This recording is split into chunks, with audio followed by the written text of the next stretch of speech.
welcome to our beloved parishioners. I'm Bailee. And I'm Ashley. And this is Praise Be to Pod. Thank you so much for joining us. Ashley, what is on your heart? Oh, I just changed mine last minute. So. Oh, okay. So I don't even know it. You don't even know. Oof, scared. I had a doctor's appointment today, just like an annual checkup. They've really changed the guidelines for annual checkups, which I didn't know. She was like, you don't need any of this blood work for 3 more years. But she also told me that my ADHD meds are raising my blood pressure so much. Yeah, they do that. That now I need to go on blood pressure meds. She tried to take me off the ADHD meds, and I said, no. That's really, really scary for me. I can't even drive Yeah. when I'm not taking them. Yeah. And she was like, okay, we won't do that then. So now we're fighting this delicate balance. Yeah. You also have kind of a low dosage. So Yes. She was like, maybe we can lower it. We cannot lower it. no, it's very low. Are Yeah. there other ways that you can lower it aside from medication is fine too. No, like it's genetic. Yeah, It's on both okay. sides of my family. Like she recommended I lose 5% of my weight, which I did. It didn't change anything. It's only significantly gone up since I've taken these meds because I have like a cup at home. So I've been like Okay. watching it and it's pretty high. Okay. So it's just from the meds, I think. Yeah. Yeah. Well, we're not getting off those meds. No. So now I have a really cool dual-sided pill box because I can't only have one side anymore. I need AM PM. So I'm really feeling old today. Yeah. Yeah. Dang. That's why I wear Mickey. Yeah, just to bring make the me youth feel back. younger. Yeah. Is the diversity in pills colorful at least? Because I think it's really pretty when you just see a pile of pills. They have such pretty colors. I don't think so. No. Not yet, but I'll let you know. No, thank you. Yes. No, keep me in the loop on that. Yes. What about you? Okay. So I don't know when this episode is going to air, but I think when it does, it's probably going to be dead center in the middle of eclipse season. And we're still a week out, and I am very nervous about eclipse season. Wait, there's an eclipse coming? Yeah, a partial Eclipse. lunar eclipse. Yep. It happened eclipses happen twice a year, Okay. 2 solar and 2 lunars, I think. Okay. And we had some in March going into April. That was kind of wild for me. The one before that was wild. And I'm really nervous about the ones this month. What happens astrologically? So it's just typically a big catalyst change. And it's not inherently negative, but it's typically uncomfortable. And it gets rid of things in your life that no longer serve you, can move you into a new era of life. I know people who got married or had a baby on eclipses, so it's not all bad. It has been bad for me every time. So yeah, I'm just nervous for eclipse season. Okay. Especially since my moon is in Pisces and it's a Pisces full moon too. Okay. So I don't know what that means. it means that I'm a little extra sad at any given time. What is where your moon is? What does that determine? Your emotions, the deepest, darkest parts of your emotions. Okay. And Pisces is a really weird water sign that is kind of has a victim complex a little bit and also loves to swim in the water. Yeah, I know a couple of Pisces. Yeah. Does that check out for you? Yeah. For Yeah. sure. So that's my moon. So yeah, we'll see what happens. I'm a little nervous. The last time there was an eclipse, it was when I was applying to those, 2 jobs, the ones that rejected me in the same day. And then I also found out I was possibly getting laid off. That was around an eclipse that last time. Okay. The time before that, I got dumped by 2 different people in the same day. Why was I dating 2 people at the same time? That doesn't matter. It's modern America. It's fine. I'm a modern woman. Yes. It's not my fault. Yeah. I couldn't keep track. But yeah, they broke up with me on the same day. So yeah, that's what my last 2 eclipses have been. I have nothing to lose this time around though, so that's good. Okay, fun fact. Did you know that total eclipses are becoming a big travel theme for destinations? I actually did know that because of some work I do in the travel industry. It seems that people are really enjoying traveling to see total solar eclipses and stuff. So I work for a travel company and we particularly work with cruises, and they're creating cruise itineraries that will see a full eclipse. That's pretty cool. On board and creating hosts around it and lecturers about astronomy and stuff. It's really funny because it's like it could be like totally cloudy and you won't see anything, but why not go on this like big travel itinerary for it? Do they go to the places that are supposed to experience total blackout? Because there are places like I think total it eclipse. wasn't last year. It was the year before that had like a total solar eclipse, and it went like completely dark in some parts of the earth. Creepy. Yeah. It was so cool. Yeah. I loved it. I sat out on my porch and had some ice cream, and I barely noticed it because it was cloudy that day. Yeah. It feels like alien movies. It does. Yeah. Yep. Makes me feel very vulnerable. I'd like to see a good alien movie again. But Like a good 90s alien What's your movie, favorite? You know? Independence Day. Okay. It's been Yeah. a moment for me. Yeah. Pivotal. Yeah. Signs. I love What else was Signs. there? Alien. Alien, but that's not on the Earth. I That's guess in not. space. I guess not. I yeah. mean, like aliens are invading the Earth, and then only the Americans can save the world. right. No, it's very like Americana. Yeah. Well, this one isn't 90s, but I liked Arrival. Yeah, that one's I like really liked actually Arrival. good and a smart movie. I thought it was like, and you love linguistics, so that was Yeah, probably yeah. really. I thought that was a really fun movie. That was like an intellectual alien movie. I want like a trashy Will Smith one, you know? yeah. Where everyone's like, "Oh my God, we need someone stupid." Yeah. That's like Armageddon vibe. Got yeah, it. Yeah. What's the Stanley Kubrick one? Something Space Time Odyssey. 2001: A Yes, Space Time Odyssey. I've never seen that. Thank you, Jacob. How did I know you were going to It's know on it? my list though. I like that one, but that one is very unnerving to me. It really unsettles me, and I can't explain why. I just like it's a Oh. movie like it has like an uncanny valley feeling to it, where it's just like there is something about it that is like it's one of the scariest movies I've ever seen, and I can't What? explain why. I didn't It's know not it was supposed to be a scary okay. movie. I thought it was no. like hokey. I mean, it is, but there's just like some stuff at the end that just really gets me, and like it hits a nerve with me, and I don't know where it comes from, but it is so scary to me. Okay, well, I'm gonna trust and obey and watch that movie. I think you probably like it. I don't know anyone else who has this feeling about it. It just feels like Interesting. almost deja vu-y, which I've never, been to space and had that experience before, Okay. but maybe in a past. Okay, maybe when I know more about the movie, we can talk about it more. We have a fun new game today. Yes. It's called Faithful Five. And when I say it like that, I think of a crowd cheering behind me. Faithful Five. You know, Thank saying you. it with me. Thank you, Jacob. That was really good. So today we're going to talk about guilty pleasures, but we'll get into that later. Because first, in our Faithful Five game, we want to talk about our 5 guilty pleasures for gas station snacks. Yes. I don't know if y'all know this about me, but gas stations are like one of my favorite things in the world. They are the beating heart of America. Every time I go into a gas station, I get a hit of dopamine. My favorite gas station ever of all time is Quick Trip, but not to be confused with the Quick Trips in the Yes. northern Midwest, Yes. but in the lower Midwest, Southwest, QT. QT. The best gas stations in America, True. I personally believe. The lower Midwest to the south has the best gas stations in the country. They're amazing. That's true. I literally feel like Lana Del Rey every time I go into a gas station. Maybe you'll find your alligator wrestler soon. God willing. They're at the gas stations, so that would make sense. True. Yeah. I also have an affinity for gas stations, and I drive an electric car, so it's like even more novel now. 'Cause I don't have to go to a gas station ever. Mm-hmm. Well, except for one of my tires is always low, so I do have to go for that. Yeah. I worked at a gas station when I was younger in my teens. And I'll just say this, if I ever have a daughter, she will not be working at a gas station. I'm sure. You see some quirky guys. Yes. Yeah. Okay, well, Faithful Five. We've both written 5 of our favorite gas station snacks on these little boards. Mm-hmm. So you can see number 5. And we're going to tell each other them, and then we'll see what you have to say about it. Okay. New game, so we're going to work out the kinks. Yeah. We're going to be super awkward. Okay, your number 5. Okay. Diet Mountain Diet Dew. Mountain Dew. I didn't know you as a Diet Mountain Dew girl, How but it did you makes not know this sense. about me? I've never seen you drink Diet Mountain Dew. Well, that's why it's number 5. Okay, mine, Nerds Gummy Clusters. Ooh. I don't know if I've seen you eat those. You'll see me eat them today because guess what?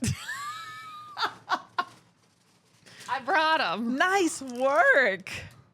because Ashley I'm texted- always so hungry when we record, and we can't like talk about all this stuff and not have it. No, that makes sense. So Ashley texted me right before I'm good. Ashley texted me right before this episode. Sorry, that sounded snobby. It was. Yeah, I just don't want it to like stick in my teeth. I do. Okay. I'm afraid it's gonna counter my booze in my mug. Yeah, you texted me that should we get the snacks, and I'm just like, I mean, I don't have time, and we could, but Also, anyway. it was very expensive. Gas stations are a little expensive. I was like, I should have gone to Target. Okay, so what do I think of yours? I just don't love sugary sour candy all that Okay. much. Yeah, it's just like I I feel would like that's eat gonna be it. the whole thing. Like, I don't like sugar. Well, I like sugar. I'm not as much of a sweet person. And if I do have a sugary substance, I want it to be like creamy. Okay. Yeah, it's just not for me. But to each It their own. doesn't have to be for you. Yeah, Diet Mountain Dew is my parents' favorite drink. So. yeah, it's very like rural coded. Yes. Yeah, it feels a little problematic to drink Diet Mountain Dew. Like there's something about it that's like nobody with good political views has ever drank Diet Mountain Dew except for Governor Walz. Represent. He loves Diet Mountain Dew, and then me. Okay, so you don't want this? Yeah, you can have it. All right, are we moving on to the Yeah. next one? Okay. Number 4. Number 4. You go. Okay. Dots pretzels. Dots pretzels. Did you know this about me? I did. Really? It's either Parmesan garlic or honey mustard. I knew that one. Fuck yeah. Parmesan garlic's my favorite one, too. I knew she liked Good. that one, and they had it. Thank you. Okay. That's so sweet of you. Mine, cheddar and sour cream baked Lays. I almost had that on my list. Really niche and also kind of hard to find, especially at a gas station. Oh, they're so good. So I had to buy the big bag. Yeah. Oh, you know what? I'm actually thinking of Ruffles. But those are so good too. I have No, we're nothing right. to say. They're baked. Well, they're Ruffles. The like Oh, It's- not baked. yeah, not baked. The I ones like with baked. like bright orange and stuff. The not healthy ones. Those are so good too though. This is an ad This is an for holiday Ruffles gas and Dots, station. please sponsor us and Diet Mountain Dew. You're doing a good job. All right, we moving on. Okay, number 3. Okay, you go first this time. Gatorade Zero, blue. Okay, mine's purple. I love Gatorade. I almost did Gatorade. Okay, but you didn't. No. What'd you do? Well, I did cheese curds, but only from Wisconsin. Oh, that's really good. Yeah, that's like, a really good one. It has to be like a local cheese curd. Yes. And it's like in a gas station that like they're often paired with like a local venison or something. Yes. But it like has to be from like a local like dairy farm or something. But and in Wisconsin specifically, I hate to say this, but even Minnesota doesn't do cheese curds. It's true. I didn't like know. Wisconsin does. I Yeah. didn't know how good it was till I went to college in Wisconsin. Yeah. So it's Wisconsin cheese curds. Yeah. There's if they're good, they squeak in your mouth when you eat them. Very good. Okay, so we don't have as much animosity as I thought we would. No, we are aligned, unfortunately. Because usually we're not aligned on you're snacks. gonna be you're not gonna be aligned with some of mine. Oh Okay. wait, I forgot. Oh. You already I started already drinking opened it. this one. That is a good flavor. Okay. Okay, number 2. Number 2. I'll go Mine first. is niche. Okay, Oh, you go. okay. Grape Celsius. Grape Celsius. Yes, specifically. I love all the Celsiuses, but I feel like grape has more caffeine. Wow. I love Celsius because Bailee got me hooked on Celsius when we went to Chicago this winter before we Yeah. started this podcast, and we're depressed that we had nothing fun to do on our Wednesday nights. Specifically that we were born on Wednesdays. Well, we miss youth group. But anyway, she got me hooked, but I just found out that it raises your blood pressure. Damn it. I mean, it is. One time I had a Celsius and I went to the doctor afterwards and they were just like, your heart rate is so high. And I was like, it's probably because I'm nervous. And they were like, be for real. I'm like, I had an energy drink before I got here. I like only had 2 cups of coffee before I went today too. Yeah. I'm trying to drink less Celsius, but grape specifically. And I don't know if grape is just like a more enjoyable flavor for me. So it gives me like an added like, woo. But when I have a grape Celsius like in hand, there's nothing I can't do.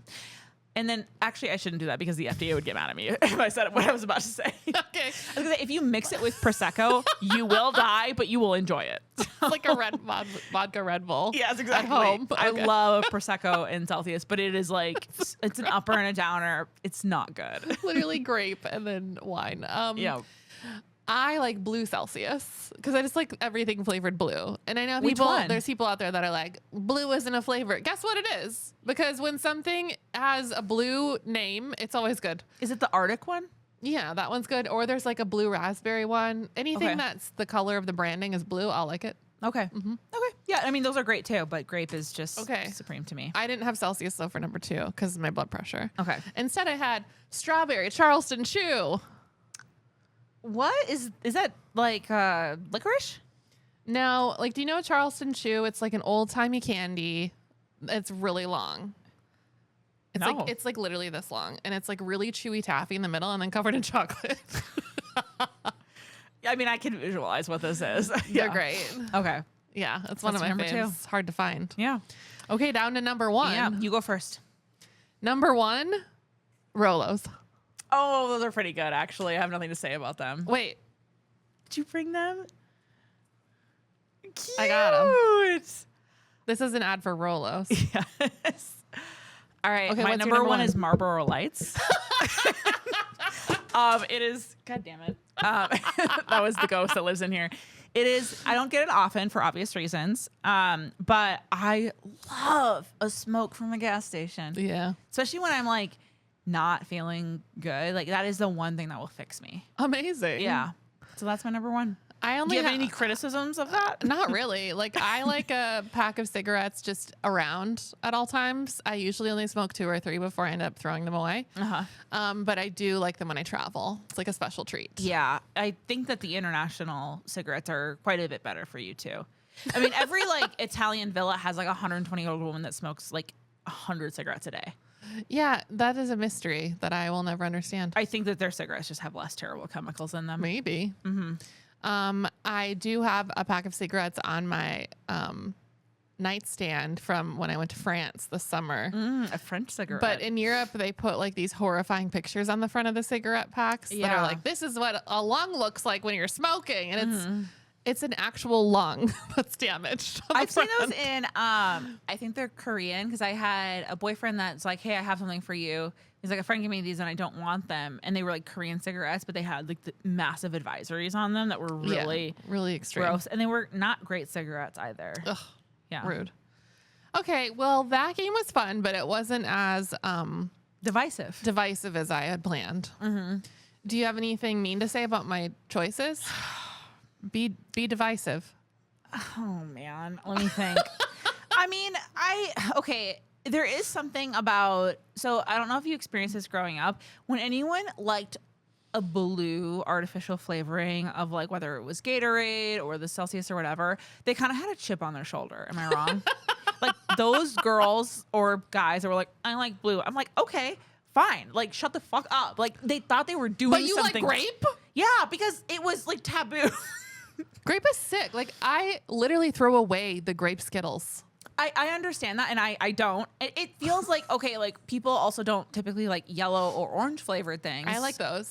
I like them too, but like that to me is like, there's something that's kind of novel about it. But like, it was always like if I was playing like in like Little League or something, some girl would be like, I have the blue Gatorade. I'd be like, oh, I actually want you to get hit by a car. Like, you suck ass so bad. You think that you're better than me because you like blue flavored Okay, stuff. well, you're literally representing the blue Gatorade with your Yeah, sweatshirt. it's my color. I'm soft spring.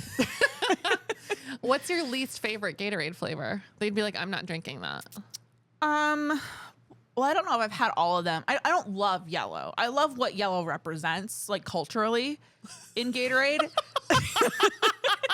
You know what I'm talking about. You know the kind of person who drinks yellow Gatorade. They're fucking awesome. But when I drink it, it's like, oh, but this does taste like urine. Like it's not great. I'm going to give a shout out for my number 1 yellow Gatorade friend, Ashley Ripke. She drinks She's yellow obsessed. Gatorade. You're crazy. It's the only Ashley. one she'll drink. She's fucking crazy. Like, I'll have only blue Gatorade at my house, like maybe blue and white. I would do a glacier cherry as well. Anything glacier, I will handle. And she's like, oh, I got to go get my yellow. Well, I'm like, okay. well, it's not my problem that you're disgusting. It makes sense. I like Ashley Ripke. So like culturally, I like her. So like it makes sense. But yeah, yellow, that's diabolical. That's so cool. That's ballsy to like yellow Gatorade. It's sick. Yellow Gatorade is the only one I drink. Shut the fuck up. Why did you see that, Jacob? You're disgusting. You're a freak. What is wrong with you? Why? Explain yourself. I don't know. I don't know, he says, in a whiny voice. I don't know. Stop acting like a victim. I swear to God, one day they're going to start selling yellow Gatorade on the black market because it's the only place it can be sold. Okay. So today's topic is guilty pleasures. And what we mean by that is not just like everyday guilty pleasure, like junk food from the gas station, but in the reality of the faith we grew up in, guilt isn't just attached to indulgences. It's like in everyday life. Like you're constantly feeling like if you have joy or if you have any pleasure, you should be like a little bit suspicious of it. Mm-hmm.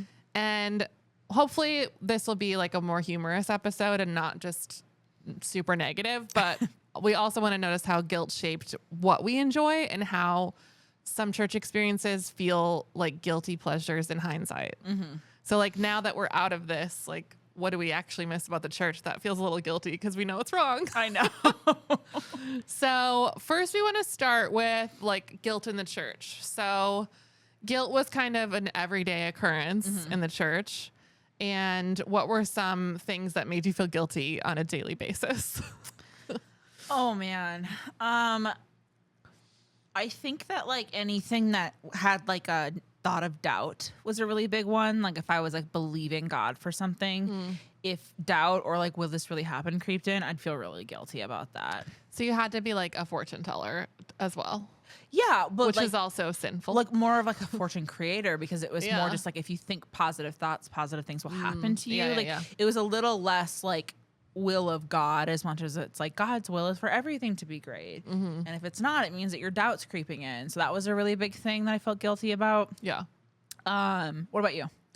I felt a lot of guilt for not having like perfect discipline with the like daily things you're supposed to do. So like daily, there was a lot of pressure to read your Bible.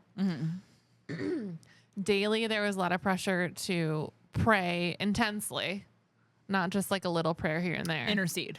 but to intercede, to emotionally pray for a long time. And I felt guilty if I was like in public and didn't want to pray before my meal. Because you had to make a spectacle of it. Yeah. I was like, this is embarrassing. I'm not doing it. And then I was like, I'm so guilty. I didn't pray before my hamburger. I got really, I felt a lot of guilt if I wasn't willing to embarrass myself for God. Yes. And also guilty if you miss an opportunity or if you harm your witness. Oh, like to evangelize? Yes. Yeah, no, that's a big one too. Like if you slip up and are not perfectly abiding by Christian rules, then you're harming the whole name of Christianity. Yeah. Which is true. And I think being a Christian or being in any religion is almost impossible because you can't live up to it. Yeah. Like it's impossible. And when you don't live up to it, you're called a hypocrite. And so anytime that you aren't living up to perfection, meaning like you never say anything bad about anybody, you're always positive, you're always nice, you're always, you know, saying the correct words. Yeah. Everything all the time, then you have guilt. Yes. Yeah. It was also really interesting because conversely, we got the message that like, you know, Jesus died for our sins so that we didn't have to feel guilty or we didn't have to feel shame. And that like shame was a part of like the old covenant. And then if you're living in shame, like that's a problem too. So it was like this double-edged sword where like you had so much shame and then were shamed for feeling shamed. Yes. It was really crazy because like they would always talk about how like, you know, we're not under the law of Moses anymore. So they would say like there aren't rules. Like it's more of like a heart posture now. And like Jesus covers our sins. But then like if we sinned, then we would get in trouble for it. So it's like it was very like it was really hard to understand what the expectations were. And it was like, you know, Jesus will cover all your sins, but also don't sin. Yes. It's like, well, which one is it? Yeah. Am I covered or not covered? Yeah, it sounds like he's not good at his job. Like, what did he die for? Yeah. That sounds really dramatic. Yes. I had a lot of guilt for not knowing every Bible verse. or like knowing Bible references or like memorizing enough. Yeah. Very, very, what do you call it? I don't know, like legalistic, but also just these aren't part of my personality. Like I can't Right. memorize anything. Yeah. I can't like, that's not who I am. It's why I had trouble in school. Like I'm much more of a concept person. Yeah. And so I can talk about concepts in depth or things like that, but memorizing like dates and numbers and I can't. Passages. I yeah. can't. Totally. It's outside of who I am. So then I just feel guilty about who I am. And then I'd constantly feel like a loser. Yeah. That is so funny because I could tell that there was an element of that in my religious experience. And I also felt guilty for knowing too much. Oh, like you were the know-it-all in every class? Or that I was too like theology based and not faith based.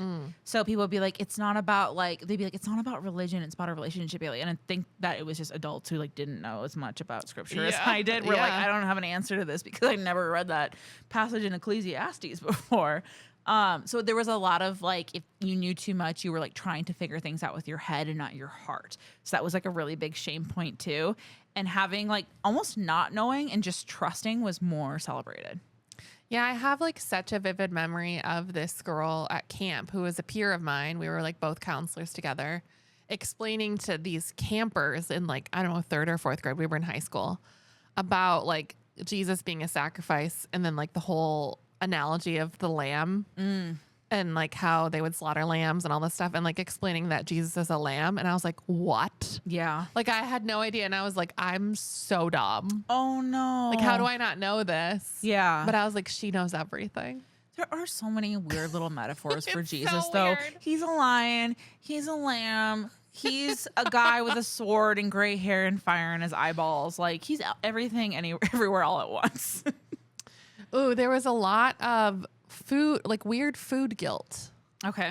So a lot of pressure to fast Yep. We had a ton of fasting pressure. without any sort of permission. Like even at my job, so I worked at that missions organization and we would have days of prayer twice a year. And they would like basically say we were fasting during the prayer day. So it'd be 7 a.m. to 5 p.m. I have a history with eating disorder. I do not fast. Yeah. And also like physically it's not a good idea for me. So that's not something I do, but I had to like hide it. I'd have to like hide and like go to my office and like have a granola bar. Yeah. Cause I was at work and wasn't allowed to eat. Oh my God. And it was so weird. Yeah. I was We had a annoyed, really man. big fasting culture too. Yeah. And it was like, and it started when we were really young too. Like I remember being encouraged to fast as like a young kid. And I remember like fasting for like 3 days at a time and then feeling As a shame. kid, Yep. eating nothing. Nothing. Just water. Whoa. Yep. I don't think anybody would recommend that for a child. No, I don't think so. I think that there's Bad like for a your belief that development. like even like my mother will do every January a 40-day fast, but it's like Oh she my drinks God. this like substitute, like a nutrient substitute, but Yeah. it doesn't like obviously curb hunger cues or cravings Yeah. or any like pleasure associated with food, but it's like enough to like get through. But she's great at fasting. I just feel like that's continuing the idea of like your body doesn't know anything. Like don't listen. Yeah. Shutting down. It's like things just like shut it down, push it down. Yeah. And it's really unhealthy Yeah. for me. I think it should be an invitation, like Yeah. but it wasn't. In so many of the instances, it was like, oh, we're at camp and we're fasting today. Or, oh, I'm at work and I'm fasting today. Like, it Yeah. was not an invitation that I was able to accept or deny. Yeah. I was told I was doing it. Yeah. And Totally. that's what I really don't like. Yeah. No, I feel that too. And there was like, yeah, and even like hunger cues and indulging them felt like really like guilty in that sense. That was like a really big part of it. And then also just like, honestly, pleasure in general became really taboo. Yeah. And I don't even just mean in a sexual way, but like certainly sexual as well. Yeah. But there was like, I even feel a little bit of a sense of like when I am a little too comfortable, because in my mind, like, you know, the passage in scripture, I don't know where it is, but it says God chastises those he loves. I've never heard it and I have no idea. Somewhere in scripture it says the Lord chastises those he loves, but it essentially alludes to like how when you are somebody who God is close to and who he knows isn't a lost cause, he will like punish you more because he wants to keep you on the straight and narrow. But if you are not someone aligned with God, you're a lost cause. And so you're abandoned to your own pleasure. And so there was a lot of like, if you were being like really challenged in your discipline, it was like, oh, that's a good thing. It means that God doesn't view you as a lost cause. But then whenever like I do have moments where I'm just like, oh, I don't like things feel really comfortable and joyful. I feel like I'm like, oh, I must be getting further from God right now. Yeah. Yeah. It's like hypervigilance. Yep. So like there's almost, weirdly enough, I feel a lot of comfort and struggle. Also, like just around any entertainment, so much like, oh, I Yes. saw a scene that was like funny or dirty or sexual. Like I need to never tell anyone about it and just like keep it inside because I'm so ashamed. Yeah, for real. And then sometimes when I watch them now as an adult, I'm like, oh my God. I know, I watch everything now. It's one of the biggest freedoms I feel like I have now. Yeah. Is that, and when I was first deconstructing, my biggest rebellion was like, I think I've prayed for all my food forever. I'm not doing that anymore. Yeah. And I was like, I am crazy. Yeah. I was literally like 30. I lost my mind. I was like, I don't do that. And like we'd go to somewhere and someone would be like, who wants to pray? And I was like, oh, I don't do that. No, it's covered. Yep, I've already prayed it. I like made a stand. I don't need to be repetitious with my prayers. Like God already knows. Yeah, he knows I'm thankful. We're grateful. Yeah. It's blessed to my body. Amen. Oh my God, that is wild. I remember too, like, feeling very, so now I have, like when I think about like media I consume, Yeah. now I feel like the media, like, cause I do have boundaries of what I will and won't watch, but a lot of it is because like what doesn't feel good in my soul. Right. And so I've actually like pinned down like, oh, I'm not going to watch this because it has like such intense misogynistic overtones and I don't want to feel like I'm like less of a human. Yeah. So I'm not going to watch that. Or, oh, I'm not going to watch that because it's very like rooted, like the language or the like screenplay is like so, you know, America first, or like I don't watch, like I started watching Homeland recently and I was like, I don't want to watch this. This is so Islamophobic. But I just like made the choice because like I don't want my brain to have like. Ooh, but you should keep watching it because it gets interesting about the Islamophobia. How far are you in? I watched the whole thing, all the seasons. I mean, I did stop because I was just. Yeah. But it also has an interesting lens, in my opinion. It feels like how war on terror focused it is. It feels tacky to me. Yeah. It kind of like talks about it. Does it become meta It's and just self-aware? and I saw it as that. Probably wasn't planned that way. Well, maybe I would be interested in that if that's the case, because right now it feels very Islamophobic. Yeah. Yeah. Like totally. It literally, like, and this is not uncommon for like America media, whenever if you pay attention, whenever there's like a wicked character or there's a bad thing happening, there is like call to prayers playing in the soundtrack and the score. Like it's very like Arabic music or Arabic imagery is associated with something bad is about to happen. So anyway, I feel so guilty about that. no, it's okay. But it's like, it's things like that where I'm like, I know that is going to like subconsciously brainwash me. And so I don't want to watch it. But growing up, I remember like freaking out about things because I also felt like I was always going to get in trouble for what I watched because it was always a moving target. Because my like dad in particular loved movies and he just had like a big scope of movies he liked, and there were movies that we would watch, and I think if he just personally enjoyed it a lot, then it's okay. Then it's fine. Like the first like I remember watching like Saving Private Ryan with him. Like if it was a war movie, it was fine. Of course, violence, no problem. Violence is fine. Yeah. And then there would like be movies that we would watch and he'd really enjoy, and then he'd like later change his mind about it because he felt it was very like strained, and so it was always a moving target.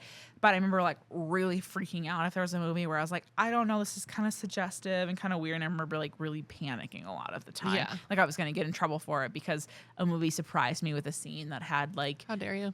Yeah, like crude humor or something like that. Yeah. I also felt guilty for like having a body. Oh yeah, Just in big general. no. Don't do that.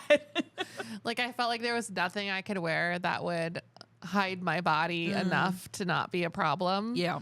Or like anything that you enjoy eating, like it's gluttony.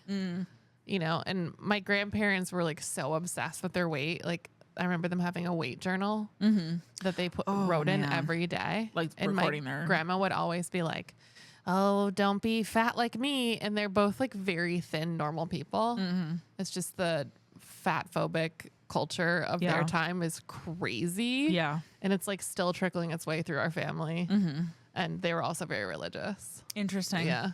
That is so interesting. So I was always like, don't eat too much in front of grandma. Mm-hmm. She'll shame you. I heard somewhere that a very common demographic for obesity is actually Baptist ministers.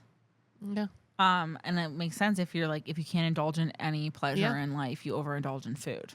Yeah. I feel like that's what I see a lot. Like people who are addicts in general come from repressed backgrounds like this because they weren't allowed to have any normal desires. Yeah.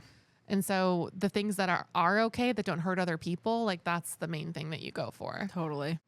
Anything that like you can do in privacy Yeah. is I feel like a Like, common doesn't thing, show as which easily. is really dangerous. Yes. Like very dangerous because that's when you start getting into like dark web kind Dark of shit. stuff. Yeah, Yeah. like, and that's like, and obviously like we're not saying that like every inclination you have is good to indulge in, but it does feel like I heard this common theme of people not being able to indulge in anything, and then in the secret they would indulge in like really horrific things. So I feel like we were only allowed to be indulgent if it was spiritual. Yes. And that was like fast for 10 days and never stop. Yeah, never eat again. Yeah. Or no, there was like you could have like really euphoric experiences in during like worship or prayer. Yeah. How do you still feel guilty now because of like for neutral things? Like what do you still feel guilty about? Yeah. You know, I don't feel a lot of guilt, but like in a bad way. Like I just don't like, we've talked about this before in episodes where I'm like, I feel like my nervous system got shot in the guilt spectrum. So I had like kind of a wild period where I was doing things that like my secular friends like wouldn't do, like when I was an adult. And I like tried a lot of stuff and I was just like, oh, I feel like super fine. I was so excited about feeling fine about that. So when I think, and I have like my conscious is coming back to me and it's like developing again, but it like, I think like something that I still will feel guilty about is whenever somebody wrongs me and I didn't know they were going to do it and that someone pulled a fast one on me. Oh. Yep. So I feel if I didn't catch signs, I'll feel really guilty that I wasn't operating in discernment because I had the audacity to believe that person had like good intentions and then I didn't have to be like super guarded. Because I think that like, you know, if you grew up evangelical, you thought there was a demon haunting in hiding in every corner. And so like if I, you know, have an interaction or have an encounter with somebody where I'm like, I don't anticipate that there's a demon hiding inside of them. Yeah. And then they do, you know, what happens in a lot of situations, they do something not great or they hurt you or they do something that you don't like. You're like, oh my gosh, I'm upset that I didn't like anticipate or I didn't have more vigilance to it because I had too much trust. So I'll feel guilty about that. What about you? I feel a lot of guilt around boundaries. Like having, you know, that's therapy 101. Like you kind of learn boundaries, but it's hard to have boundaries with family, or it was really hard for me to have boundaries with the church. Like, oh, I can't serve because I'm exhausted and I have something every day all week. It was like, but I can do it. So I should, you know, like those kind of things. And then I have a lot of productivity guilt. You need to be productive. Yeah. Yeah. But like, oh, because it's kind of stems from, oh, well, you know, any moment that you were not learning about the Bible or witnessing to somebody or building a relationship to future witness to somebody, like you're wasting time. Yeah. And so now it's like, oh, I'm just like resting or watching TV all day. Like, how dare I? Yeah. There's other things I could be doing. And it's just so interesting to have a partner that is normal and free in those things. Yeah. Like we're really busy and that doesn't, like if you have a day where we don't have anything, that's really rare. Yeah. And so it's crazy to like feel guilty. Like I only don't feel guilty if I'm alone. Yeah. Interesting. That's kind of wild. And I can like have that day, but I usually still don't. I usually like manically make it some crazy project. Yeah. Yeah. Another thing I've noticed about myself too is, so I love Lent. It's my favorite time of year. Okay. And we didn't practice Lent growing up. Okay. But in the church I go to now, we like participate in some more like traditional practices. And I think Lent is so cool. And I love like Ash Wednesday and the period from that to Good Friday. Like it's just, our church just like is, I don't know if you ever went to any of the services for any of those. They're just really beautiful. But I love Lent because I think it's the time of year where my emotions are the most regulated because I'm cutting something off and I'm walking a tight ship or I'm running a tight ship. Yeah. And I wonder, like, I mean, like having discipline is a good thing and cutting out a vice is going to make you feel good. But there's a part of me that's like, oh, am I feeling regulated right now because I only feel worthy when I'm in a state of discipline? I wonder. And I honestly don't know.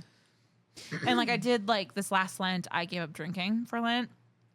And it was, I remember feeling kind of good. But I noticed that I felt good because I was more productive because I was able to get up earlier. I was losing weight. So that made me feel good too.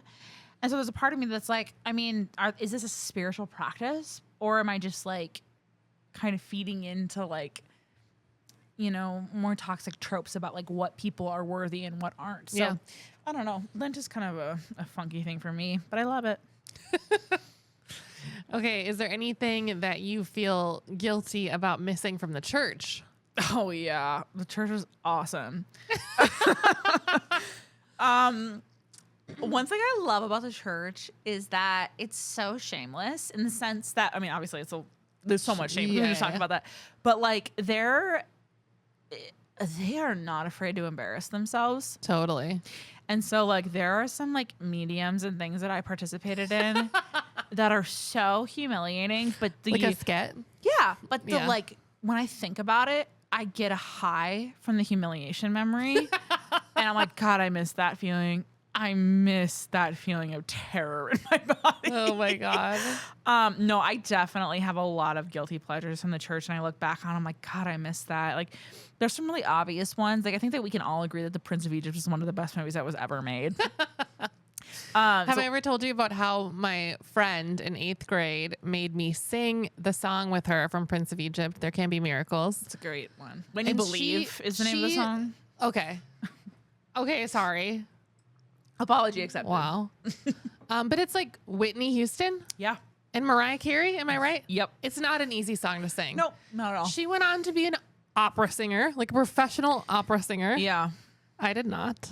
So it's a memory that really sticks with me. Yeah. And she made you sing When You Believe. And there's like, it's a gorgeous song, but it's not for, Not for just it's some not a 8th beginner grader, song. Yeah. 8th grade girl who wanted to be Liesel. Yes, You know? and the Sound of Music. Anyway, What about you? I What think are some? the thing I miss the most is worship. I worship. really miss the most toxic, most charismatic, like Misty Edwards, Stephanie Frizzell, like Oh, I literally like have so Stephanie emotional Frizzell in my music. notes. Like, Yep. the Gretzinger, Frizzell, whatever Yeah. it is. Like that music gets me. And I sometimes I still listen to it because like I can sing my heart out, Yeah. but like I don't agree with what they're saying. So I'm like, it's hard. That's why I feel guilty. Yeah. It's like I just want to have that feeling again. Yeah. And like I have had it in a couple places. I've had that same feeling. I'm trying to remember what concert I was at. I can't remember. But there's the Killers. Really? I had it at a Killers concert. Like they had a I really can see small that. They show have at some the of the Palace. same, like, even just like musical renditions. Is like, Yeah, just like that. The ambience. That song that he has that sounds just like a worship song. Sorry, this is boring. I won't remember. No, He has a song that's like really, really emotional feeling, Yeah. and it's like a drum call, like a what do you call that? Like a march kind of. Yeah. And it gets me every time. Yeah. I have soul, but I'm not a soldier. Like that's what he keeps repeating over Yeah. and over again. And it's like the repeating that really gets me, and it makes me feel like I'm back at Bethel. Yes. And it just, I feel something inside. It literally is And like, I miss it. I Yeah. miss that like manipulation on all my senses. Yeah. Like I live for it. Yeah. Yeah. All these things that I've done. It's one of my favorite Okay. songs. Okay. there you go. I had no idea that was the name. Thank you. Thank you. Yellow Gatorade boy. Yeah. I will never forget.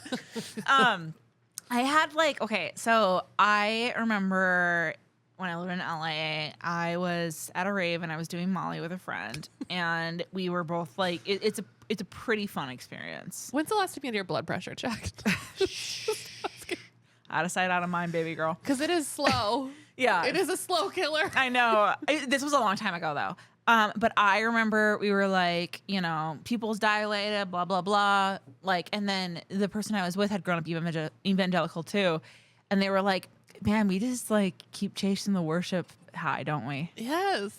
And it's I would say that it is comparable to drugs.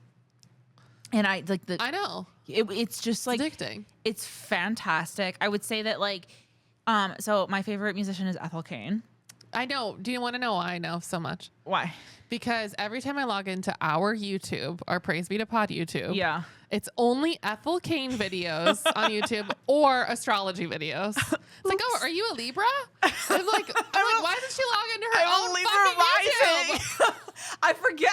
I'm sorry. No, I don't care, but it's really funny. I'm like, who's watching this? I was like, oh, this is the only person that Bailee listens to. So it's probably her. All Bailee. I do is listen to Ethel Cain. But she grew up, or not evangelical, but I think she grew up Baptist. Oh, I didn't know that. Yep. Her, I think dad was a bishop in the Southern Baptist Church. She grew up in rural Florida and then Alabama. Damn. She's a young trans girl. She has been through it. That's crazy. And her music has a lot of there's a lot of similarities between worship music and hers, but I wouldn't say deconstruction because she's beyond deconstruction. Yeah. Her stories are about something else entirely. But there's a lot of similar sentiments to it. And it feels like it is so intense listening to her music. It's so, that is maybe the closest thing I've gotten to worship music since leaving the church. Yeah. I would say there's some parts of Florence and the Machine that also feel She loves Florence and the that. Machine, so that would make sense. Yep. Mm-hmm. Feels really intense and harmonic and really shouting at the top of your voice. Yep. Yeah. I love it. I miss it a lot. Yeah. I go to a lot of concerts, but it's not the same. It's not. There's no spirit. Yeah. What do you think that is? I think it's music, but you said you haven't experienced it at a concert like that. I don't have the words up on the screen and I'm not singing along. Yeah. I don't go to a lot of concerts of people I know who it is. Because it's Danny's music. Yeah, fair. So when it is someone I know, I feel a little bit more like that. Yeah. And I felt like that at the Killers. Okay. But I think having it where we want everyone to collectively sing together and the words are on the screen. Yeah. That's where I really feel emotional. Yeah. Yeah. And connected in my body. Yeah. Yeah. No, that makes sense. Yeah. I think too, apart from whether or not you think that the spirit is actually moving, which I think it's possible. Yeah. I think that the spirit shows up in the places that you'd least expect it, even church, if you can believe it. But there's there's a heavy storytelling component to a lot of stuff. And you have people united under the same culture, belief system. They have the same arc to their story where they were lost and they found Christ or God or whatever. And then they are singing in that catharsis. That has to be a very powerful energy. Yeah, I mean, no matter what, if you have 300 people in a room singing a song at the top of their lungs together, it's powerful. Yeah. Yeah.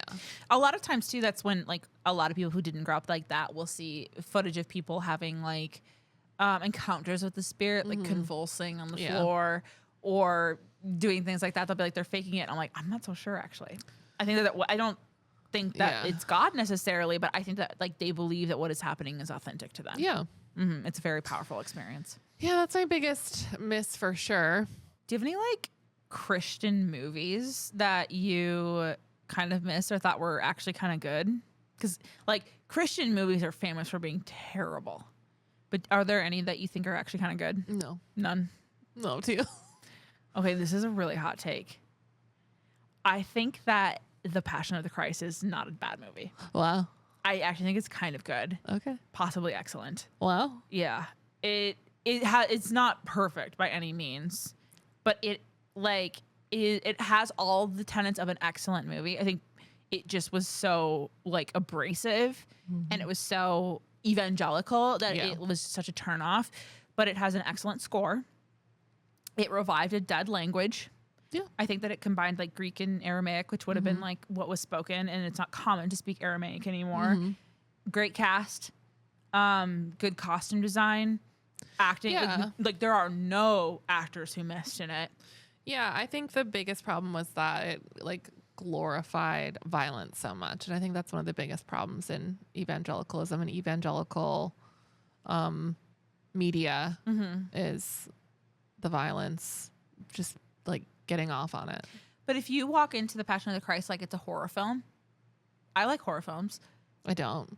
Oh yeah, I can walk in When I and had like to go to the Passion of the Christ in my Bible study in college, I didn't really like it. I just think like it is for a like thing, like when you think about it, and so it's very set in like the people in Jerusalem are expecting a revolutionary to come about. They're under like the foot of Rome, which is horrifying. Like it that is a horror film. Like colonization is a horror film.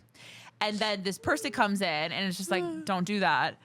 And they execute. Like to me, I'm just like, if you didn't know the story of Jesus and then you watched that movie, you'd be like, that's fucking crazy. And you would really like it. You would think it was cool. Okay. Yeah. If you didn't know about Jesus and all the connotations and you watched that movie, you'd be like, that's such a cool horror film. I just can't go back to a time when I didn't know Jesus.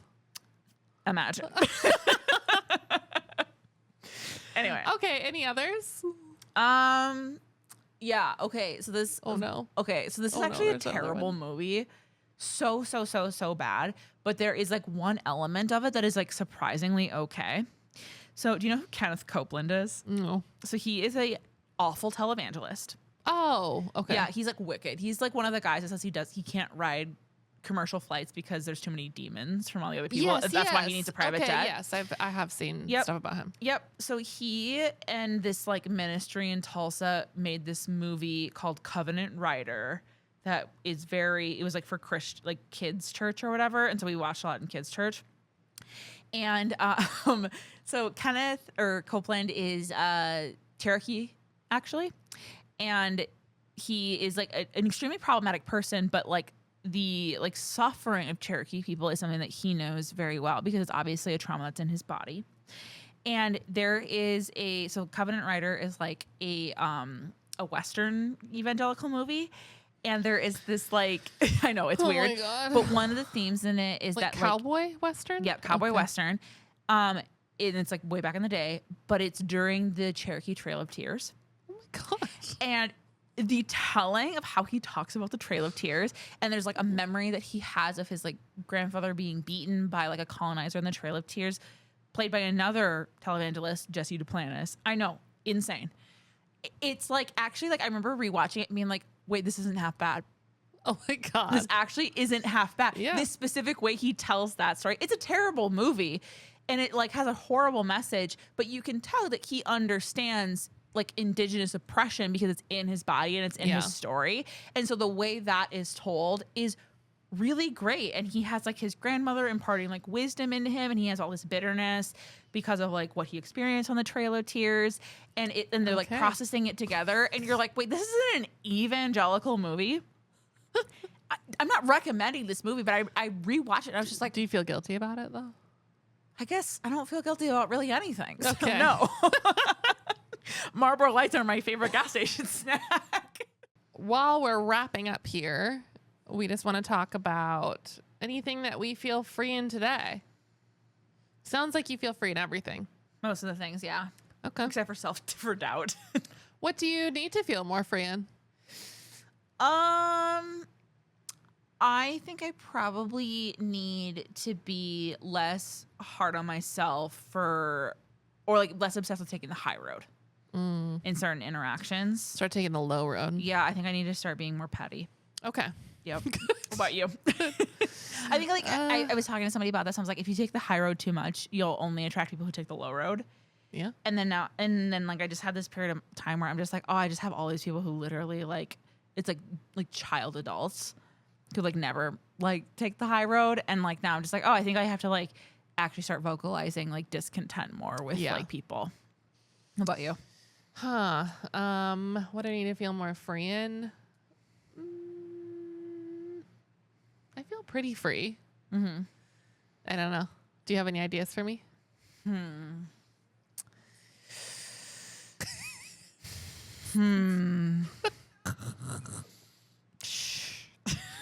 Shush, yellow Gatorade. Then we're going to live it down.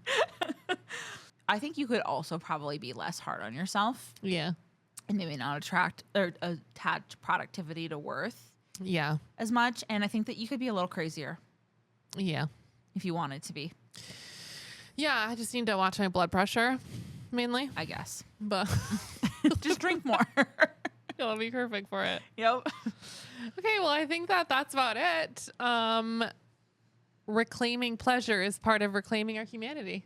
Yes. So we just need to be more free, and this guilt doesn't disappear overnight. Yeah. Because I know people listening might be in the middle of this time in their life where they're super guilty all the time.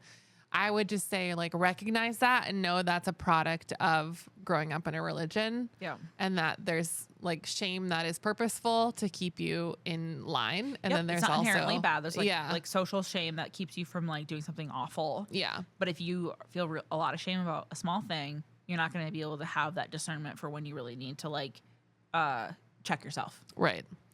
So don't be too hard on yourself, but blessed are the listeners, for they shall inherit a guilt-free binge watch of their favorite reality TV trash indulgence.